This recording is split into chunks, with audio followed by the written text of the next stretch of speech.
बड़ा भाई पिता के समान होता। कहते हैं माँ के बाद अगर कोई रिश्ता बिना किसी स्वार्थ के आपकी चिंता करता है तो वह बड़े भाई का रिश्ता होता है।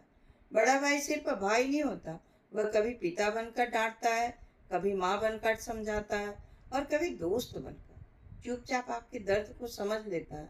एक छोटे से गांव में दो भाई रहते थे, रघु और मोहन। रघु बड़ा था और मोहन छोटा था। बचपन में दोनों के पिता गुजर गए।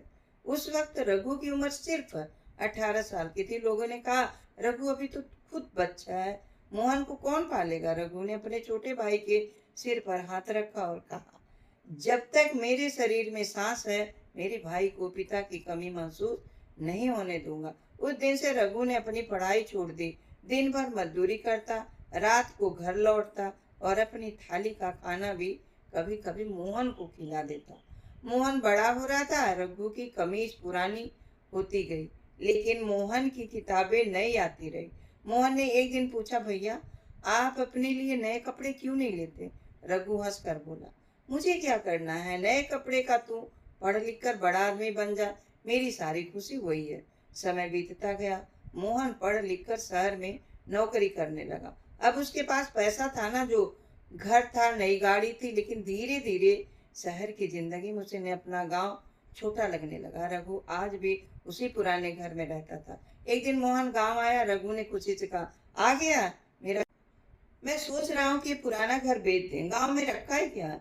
रघु कुछ नहीं बोला, बस दीवार पर लगी पिता की तस्वीर को देखने लगा, जिस घर में दोनों भाइयों ने बचपन बिताया था। उसी घर में छोड़ने की बात जब होती ना तो उसकी आंखें भर आई, लेकिन उसने छोटे भाई से बांस नहीं की। बस कहा, अगर तेरी खुशी इसी में है तो ठीक है। कुछ दिनों बाद मोहन शहर लौट गया, लेकिन उसी रात उसकी जिंदगी बदल गई। उसे अपनी पुरानी किताबों का एक बक्सा मिला। किताबों के नीचे एक पुरानी डायरी रखी थी।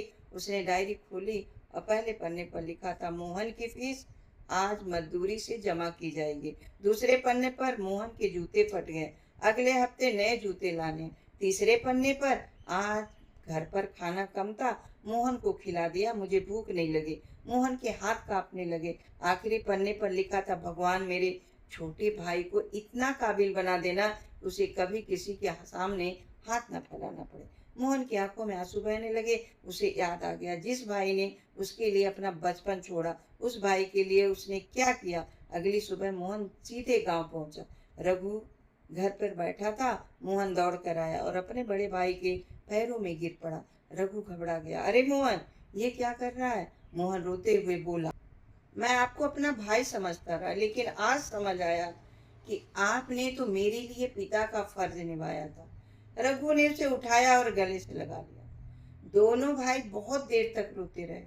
मोहन ने कहा, भैया घर नहीं बिकेगा, क्योंकि ये सिर्फ घर नहीं है, यही मेरे पिता की यादें हैं और यही मेरे दूसरे पिता ने मुझे बड़ा किया है। रघु ने उसके सिर पर हाथ रखा और बस इतना कहा, छोटे भाई को बड़ा होते देख लेना ही बड़े भाई की सबसे बड़ी कमाई होती है। कहानी की सीख, बड़ा भाई हमेशा पिता जैसा नहीं होता, लेकिन जब हालात उसे मजबूर कर दे तो वह अपने छोटे भाई के लिए पिता की तरह जिम्मेदारी उठा सकता है।